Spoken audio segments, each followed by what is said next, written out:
श्री राम जय राम जय जय राम। श्री राम जय राम जय जय राम।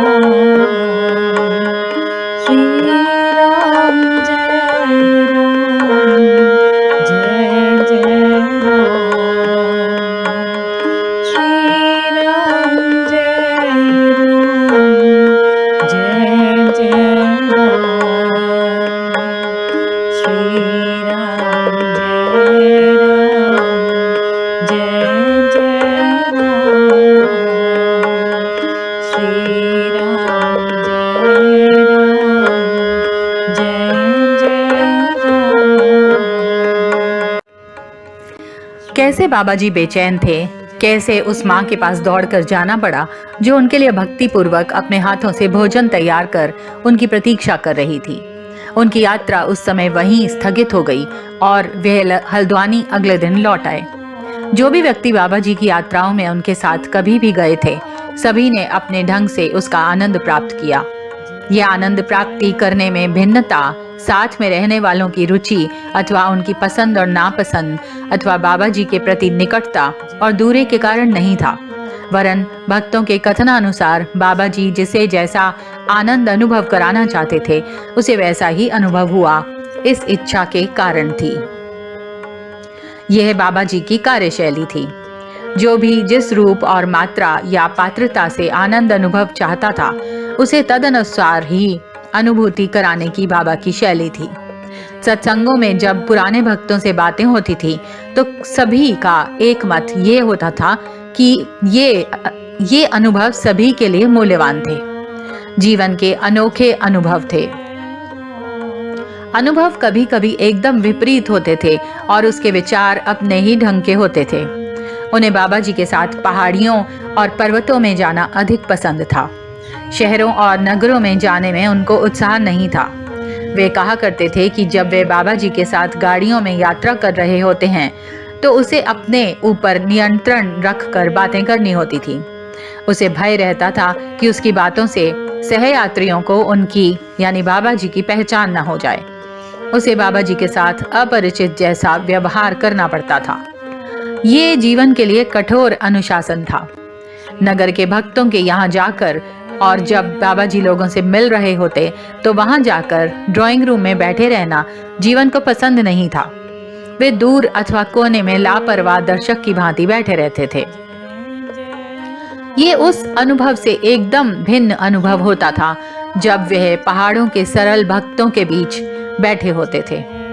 दोनों स्थानों के भक्तों से बाबा जी की वार्ताओं में बहुत बहुत अधिक अंतर होता था। जीवन का अनुभव था कि ग्रामीण जनों में बाबा जी अधिक स्वतंत्र होते थे और उनकी दैनंदिन कठिनाइयों को सुनते थे। उनके उत्तर तुरंत और स्वाभाविक होते थे और उनको ढाढ़स और हिम्मत देने वाले होते थे।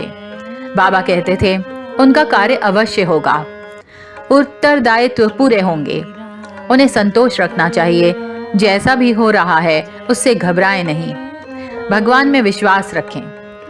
ये घरेलू सम्मति होती थी, किंतु इनसे उन सरल और नम्र लोगों को बहुत प्रसन्नता और धैर्य मिलता था। जीवन कहा करते थे कि आप बाबा जी के सत्संगों का वास्तविक आनंद उनके साथ पर्वतों की यात्राओं में ही पा सकते थे, जो वह रास्ते में पड़ने वाले गांवों और साधारणतया मिलने वाले यात्रियों को देते थे। नगरों में तो व्यस्त लोग होते हैं और सभी तरह से संपन्न भी। उनकी समस्याएं समाज की बड़ी समस्याएं होती हैं, राजनैतिक, आर्थिक और अन्य। उनकी वार्ताएं बाबा जी के अपने राजनैतिक और आर्थिक उपलब्धियां बताकर बाबा जी से उनकी सहमति प्राप्त करने की होती थी।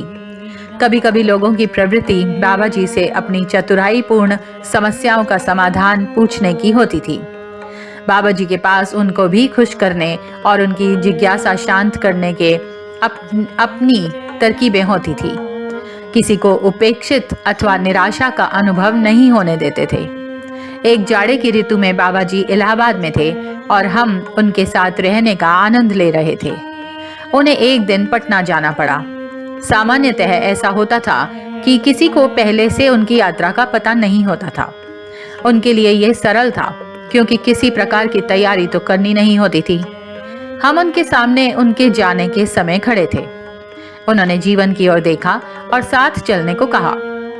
जीवन आश्चर्यचकित हो गया। उसके पास समय नहीं था कि यात्रा की तैयारी कर ले। बाबा जी के साथ यात्राओं पर जाने के कारण उसे पता होता था कि कौन से सामान उनके साथ जाना था। केवल कपड़ा बदलना होता था। जब वह अपना झोला लेकर आया तब हम लोग उसके भाग्य की सराहना कर रहे थे, किंतु वह बहुत उत्साहित नहीं था। हम में से कुछ लोगों ने उसे गौर किया, किंतु वह समझ नहीं पाए कि ऐसा क्यों है। ये बात हमें तभी पता चली जब वो पटना से लौट आया और उसने अपने अनुभव हमें सुनाए। 4 दिन बीत गए थे और हम लोग किसी भी समय उनके वापस आने की प्रतीक्षा कर रहे थे। 5वें दिन सुबह हमें पटना से एक तार मिला। बाबा दिल्ली एक्सप्रेस से जा रहे हैं। तार की भाषा इतनी संक्षिप्त थी कि सभी लोग को लगा कि बाबा जी यहाँ ना आकर दिल्ली जा रहे हैं। हम लोग उनसे स्टेशन जाकर ही मिल सकते थे।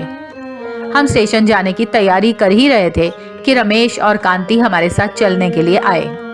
कांति टिफिन कैरियर में बाबा जी के लिए भोजन लेकर आई थी। दीदी अपनी ओर से टिफिन की तैयारी कर पहले ही तैयार थी।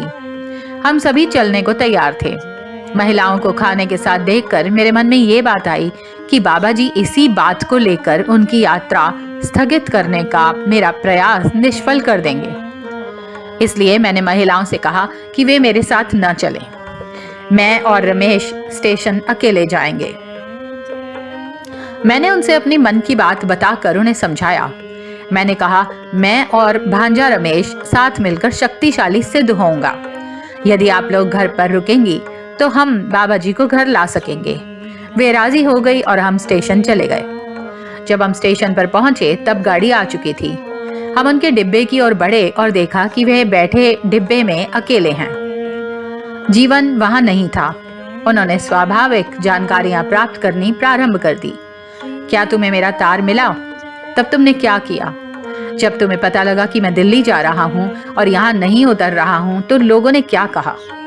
जब मैंने उनके प्रश्नों का उत्तर नहीं दिया तो उन्होंने बताया कि उन्हें आवश्यक कार्यवश दिल्ली जाना पड़ रहा है और उन्हें जाने दिया जाए। कार्य समाप्त करके वे शीघ्र ही वापस होंगे। मुझसे किसी प्रकार का उत्तर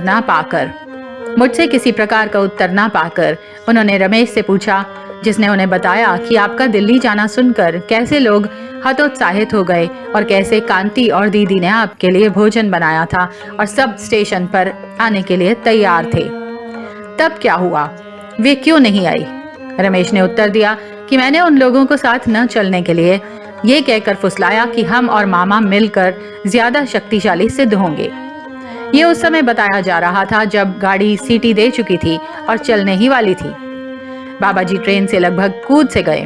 हाँ, तुम में पर्याप्त शक्ति है, मुझे उतर लेने दो। मैंने उनका हाथ पकड़ लिया। रमेश ने जीवन का झोला उठा लिया। जब हम गाड़ी से उतर चुके थे, जीवन दौड़ते हुए आए। वे हम लोगों को प्लेटफॉर्म पर ढूंढ रहे थे। हमें ना पाकर उसे लगा कि अब उतरने का कोई अवसर नहीं है और उसे फिर गाड़ी में चढ़ना होगा। जब जीवन हम लोगों के पास पहुंचा तो गाड़ी चल चुकी थी। हम चारों लोग प्लेटफॉर्म से बाहर गए। बाबा जी कुछ बातें ही करते रहे, किंतु यह कह सकना कठिन था कि वे किससे बातें कर रहे थे। हम ये सोच रहे थे कि हम उनको उतार लेने में कैसे सफल हो गए, वे भी इतनी जल्दी, जबकि हमें आशा नहीं थी। स्टेशन से बाहर आकर हमने 2 रिक्शा किया और एक पर रमेश और जीवन दूसरे पर हम दोनों बैठकर घर की ओर चले। रिक्शे पर उन्होंने कहा, दादा तुमने एक महान कार्य किया। मैं समझ नहीं सका कि वे किसकी बात कर रहे हैं। तभी जैसे मुझे स्मरण साथ दिलाने के लिए कहा, तुम्हारा कुत्ता नहीं था और ना उसने चूजों को खाया ही था, लेकिन तुमने उन लड़कों से उसे बचाने के लिए पैसे दे दिए। मैं चुप रहा। ये घटना 2 दिन पूर्व जब मैं माथुर के साथ बरामदे में बैठा था, उस समय घर पर हुई थी। ये घटना इस प्रकार थी कि एक दिन मुख्य द्वार खुला। एक सड़क का कुत्ता डरा सा घुस आया। उसका कुछ लड़के हॉकी स्टिक हाथों में लिए पीछा कर रहे थे। वे कुत्ते को मार डालना चाहते थे और ये दोष लगा रहे थे कि उसने उनके चूजों को खा डाला था। मैंने उनसे बहुत कहा कि कुत्ते ने ऐसा नहीं किया होगा, किंतु वे राजी नहीं हुए और सिर्फ रुपयों के नुकसान की बातें करते रहे। मैंने उन्हें पैसा दे दिया। वे कुत्ते को छोड़कर चले गए। बाबा जी इसी बात को बता रहे थे। ये घटना तब हुई थी जब वे पटना में थे और ये बात घर में भी किसी को पता नहीं थी। श्री